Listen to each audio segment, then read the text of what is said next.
agregator pasti akan menerima input atau informasi dari yang memberikan metadata. Jadi tidak adalah hal yang mungkin tidak masuk akal ya, tidak logik kalau penginputan data bisa beda dengan informasi.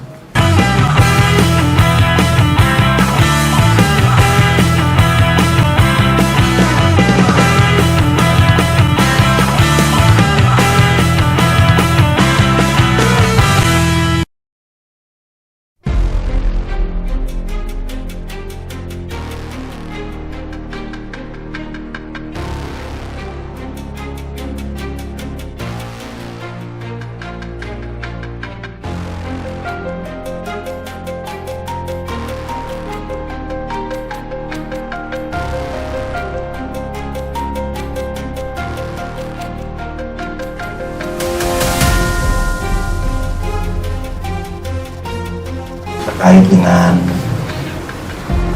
berita tentang pelanggaran hak moral lagu saya di beberapa digital platform, digital streaming platform. Jadi saya mau menerangkan dulu bahwa sebelumnya pada tahun 2016 saya diminta untuk membuat sebuah lagu yang akan dinyanyikan oleh salah satu penyanyi di Indonesia, yakni Ryan Bono. Dimana pada tahun 2016 saya menciptakan lagu yang berjudul I Still Love You, yang dirilis di bawah naungan PT Halo Entertainment Indonesia, yang kemudian lagu tersebut dieksploitasi oleh PT Halo Entertainment Indonesia di beberapa digital platform seperti Spotify, YouTube Music, dan Apple Music. Bahwa baru-baru ini pada saat saya melakukan pendataan kembali, jadi ada mungkin 1 bulan yang lalu saya melakukan filing ulang gitu ya lagu-lagu saya di digital streaming, karena memang lumayan banyak katalognya, jadi saya ada niat untuk merapikan. Nah, melakukan pendataan kembali seluruh lagu-lagu saya yang telah dieksploitasi dalam industri musik, saya menemukan bahwa ternyata lagu saya yang berjudul I Still Love You yang dinyanyikan oleh Ryan Bono dan dieksploitasi oleh PT Halo Entertainment Indonesia di beberapa digital platform ternyata tidak mencantumkan nama saya sebagai pencipta, namun mencantumkan nama Ryan Bono sebagai pencipta lagu tersebut,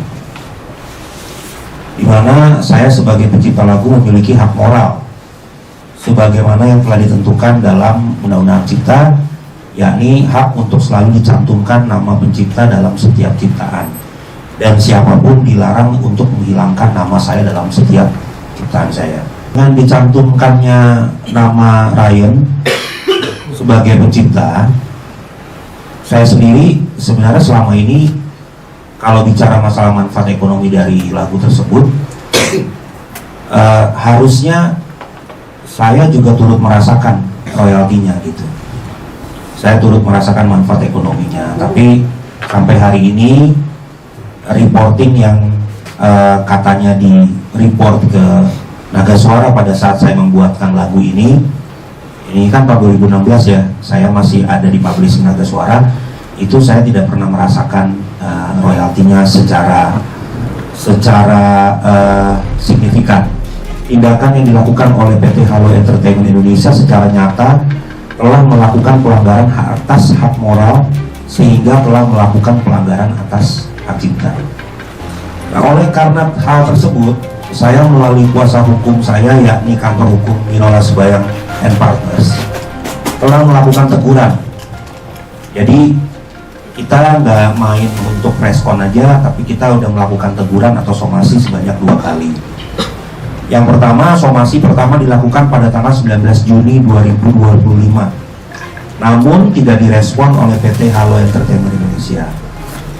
Somasi kedua pada 4 Juli 2025 dan baru direspon pada tanggal 7 Juli 2025. Itu pun direspon setelah saya menghubungi sahabat saya mantan manajernya Mike Mohede, dulu namanya masih Indra.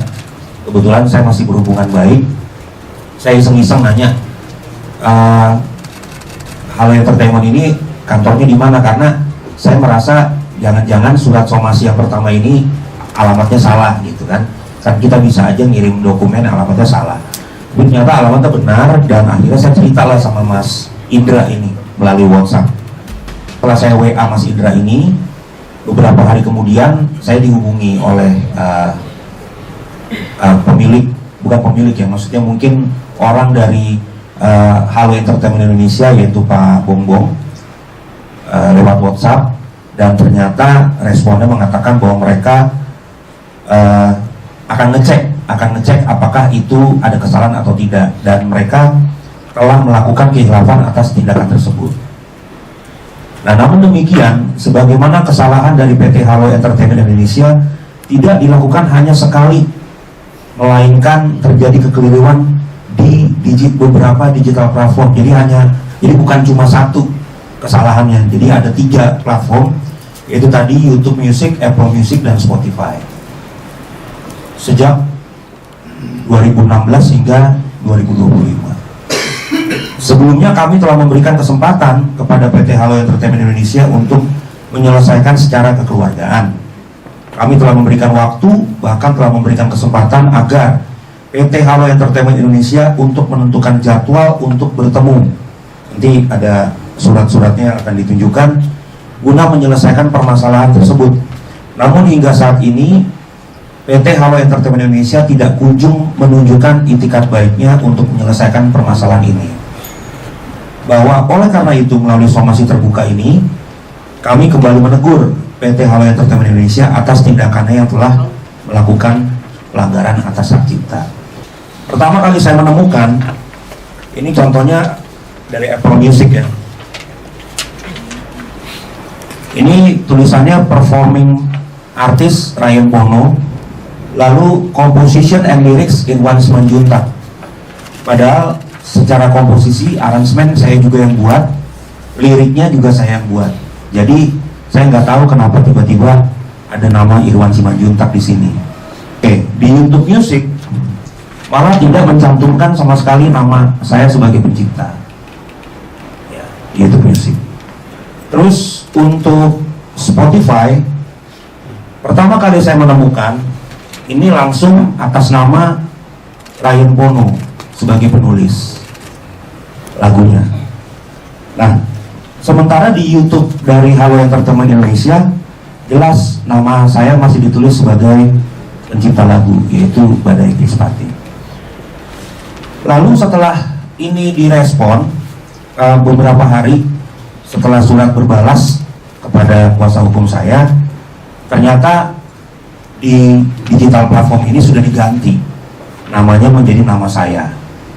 Jadi sudah ada langkah untuk mengganti nama tersebut kembali ke nama saya. Artinya memang secara tidak langsung mengakui bahwa ini ada kesalahan dalam memberikan informasi kepada agregator sesuai dengan alasan yang bersangkutan, bahwa mereka telah menitipkan ini kepada agregator, jadi tidak memasukkan langsung.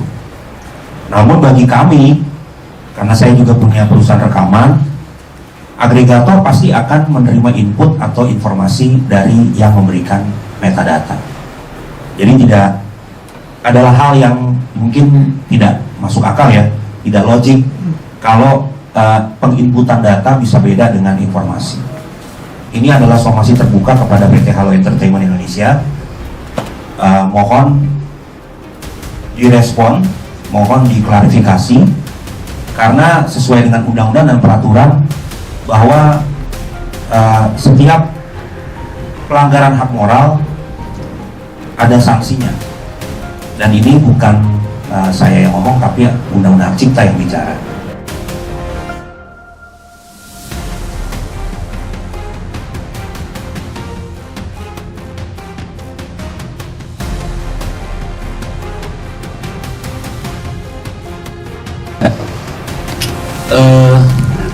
Sebenarnya kita masih berharap, ya, berharap itu ada etikat baik dari Halo Entertainment ya untuk menyelesaikan masalah ini secara bijak ya, melalui meja perundingan ya, musyawarah, dan tentu dalam pertemuan perundingan secara langsung itu pasti akan ada suatu hasil yang akan lebih baik ya. Hasil baik yang tidak akan merugikan kepentingan hukum klien kami Badai, dan juga pasti tidak akan menimbulkan kerugian yang lebih besar bagi Halo Entertainment. Karena kalau memang misalnya kemudian posisinya dia merasa dengan memberikan satu kali jawaban, melempar tanggung jawab kepada pihak agregator, dan kemudian berjanji untuk hadir dalam pertemuan biar ada mediasi, tapi kemudian tidak ada kabar apapun hingga hari ini. Bahkan surat somasi atau surat kami yang ketiga itu juga tidak direspon. Ini menurut kami kan bukanlah suatu sikap yang bijak ya. Jangan sampai nanti ini akan menambah daftar gugatan dari seorang pencipta yang karya-karyanya itu ya tidak dihargai ya, dan ini akhirnya membuat kita mengatakan bahwa komposernya yang salah. Padahal sebenarnya kita sudah membuka ruang untuk melakukan negosiasi, untuk melakukan perundingan, tapi tidak direspon. Ketika kita melangkah ke upaya hukum atas pelanggaran hak moral sebagaimana yang diatur dalam pasal 7 Junto pasal 112, dan di pasal 112 itu ada sanksinya, ada dendanya, dan itu kita lakukan, nanti kemudian akan terjadi gesekan yang panjang lagi antara pelaku pertunjukan dengan komposer yang dianggap enggak benar selalu komposernya. Nah, jadi kami harapkan sebelum kita mengambil upaya hukum yang lebih lanjut, ada etikat baik untuk hadir, untuk mencari solusi atas permasalahan ini. Kalau yang diatur dalam pasal 112 Undang-Undang Hak Cipta ini, itu dendanya 300 juta untuk satu kali pelanggaran. Ya, ini kan kita lihat tadi itu kan ada 3 kali pelanggaran ya, di tiga platform ya. Berarti ya tinggal kita kali aja ya, 300 kali 3 berarti 900 juta. Itu kata undang-undang. Apakah akan seperti itu Bang? Ya ini makanya kalau misalnya kemudian seperti beberapa kasus yang lain yang kami somasi dan kemudian ada perundingan, ya pasti tentu ada hasil musyawarah yang akhirnya disepakati oleh klien kami dengan orang yang melakukan kesalahan. Setelah somasi terbuka ini, kita akan tunggulah dalam 1 minggu ini ya. Kalau misalnya dalam 1 minggu ini nggak ada respon, tidak menindaklanjuti agenda pertemuan yang sudah pernah disampaikan kepada kami, ya kami akan bicara lagi dengan klien kami Badai, karena kan bagaimanapun decision makernya adalah klien kami ya. Kalau memang kemudian dalam pembicaraan internal kami sampai kepada keputusan untuk melakukan upaya hukum sebagai bentuk mempertahankan kepentingan kami secara hukum, ya kami akan lakukan upaya hukum itu.